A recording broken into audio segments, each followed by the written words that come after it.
78 UN General Meeting tí wọ́n ṣe tí wọ́n bẹ̀rẹ̀ ní ọjọ́ 13 wọ́n pe orílẹ̀-èdè Yorùbá síbẹ̀.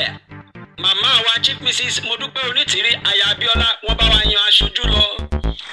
Aṣojú orílẹ̀-èdè Yorùbá wà ní United Nations Meeting tí wọ́n bẹ̀rẹ̀ ní ọjọ́ 13. Gbogbo ọjọ́ tí wọ́n fi ṣèpàdé òun láṣojú orílẹ̀-èdè Yorùbá wà níbẹ̀ tá a jọ ń ṣèpàdé àwa náà jókòó gẹ́gẹ́ bí orílẹ̀-èdè ni. Níbẹ̀ làwọn ẹrú ni wọ́n ti yọjú wọ́n rò wípé bóyá rálì láṣojú wá fún wọn wá ń béèrè ọ̀rọ̀. Ṣùgbọ́n a dúpẹ́ lọ́wọ́ Elédùmarè ọba tó ti ti màmá wa mú àlẹ́yìn. Màmá tọ́kàndù ìwé ẹ̀rí tí aṣojú gbé dání ló fi hàn wọ́n wípé òun ò wá fún rálì yín rárá ẹ̀yin ọlọ̀tẹ̀ ẹ̀yin aláyé bàjẹ́. Òun ò sí nídìí ọ̀tẹ̀ ní tòun òun wá ṣojú orílẹ̀-èdè òun ní ilẹ̀ bàbá òun lòun wá ṣojú ní United Nations. Àjọ àgbáyé ti mọ̀ wípé orílẹ̀-èdè Yorùbá ti dá dúró. Wọ́n ti kéde ẹ̀ sí gbogbo àjọ àgbáyé gbogbo orílẹ̀-èdè pátápátá ló ti yé pátápátá porogodo. Àní ò sí o kíjọba Adélé ó bẹ̀rẹ̀ lókù. Ọmọ ló mọ ohun tó ń ṣẹlẹ̀ nínú ilé ìtàlẹ́rú ń gbé. Aṣojú orílẹ̀-èdè Yorùbá ló wọlé sí United Nations Meeting tí wọ́n bẹ̀rẹ̀ lọ́jọ́ 13 láti mọ ohun tó ń ṣẹlẹ̀ níbẹ̀. Àwọn bàbá Bánjí Akítólè, Sunday Kútọ́nù àtàwọn ojúgbà àwọn pátápátá ẹ̀yìn ilé ni wọ́n wà tí wọ́n ń yọjú tí wọ́n ń garùn ohun tó ń lọ. Nítorí wípé ẹrú ni wọ́n o ipò ẹrú náà sì ni wọ́n máa wà títí láéláé gbogbo ọmọ Yorùbá mo fẹ́ kẹ́ ẹ mọ̀ bẹ́ẹ̀. Ilẹ̀ gbígbẹ lọ́lọ́tẹ̀ ń gbé. Bẹ́ẹ̀ ni ẹ sọ fún olódodo pé yóò dára fún màmá wa Mua á dára fún yín lọ́jọ́ gbogbo. Ẹ ò ní lójú ẹkún ìrandíran yín ò ní mọ̀yà láéláé gbogbo ọmọ Yorùbá ẹ bá mi ṣàmì ẹ̀.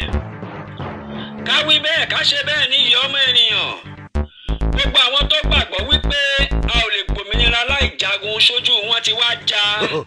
Kìkì ariwo rálì ni wọ́n fojoojúmọ́ pa àṣírọ́ ló wà níbẹ̀.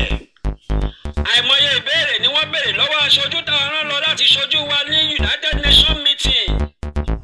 Wọ́n ní kó wá darapọ̀ mọ́ wọn nínú rálì. Ó ní rárá wọ́n bẹ̀rẹ̀ sí sọ oríṣiríṣi lọ́rọ̀. Wọ́n gbìyànjú láti fojú ẹ̀ mọ́ra. Ṣùgbọ́n nígbà tó yá o aṣojú wa bá gbèwé ẹ̀rí jáde wípé ṣe é rí ìjọba orílẹ̀-èdè Yorùbá ló rán mi wá United Nations ló pè wá sípàdé.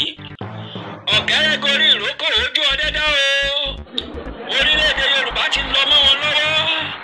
Àwọn náà wá ń wò kí o nítorí pé wọ́n ti mọ̀ wípé ó ti bọ́ lọ́wọ́ wọn. Wọ́n wọ̀ sí bí omi àmù nígbà tí wọ́n gbọ́ wípé orílẹ̀-èdè Yorùbá darapọ̀ mọ́ United Nations láti ṣèpàdé. Gbogbo ọmọ Yorùbá tó gbàgbọ́ nínú òmìnira Yorùbá 2022 àní ò sí mọ́.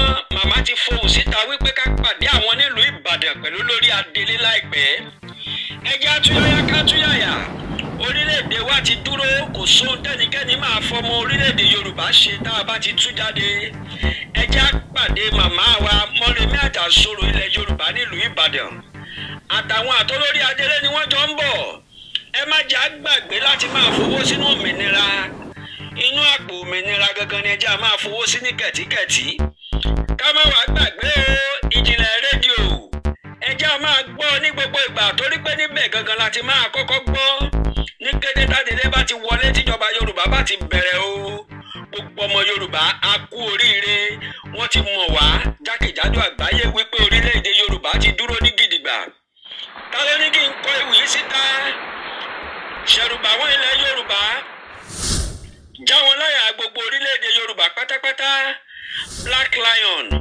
Bàbá ni bàbá ń ṣe lọ́jọ́kọ́jọ́ kẹ́ẹ̀pẹ́ ò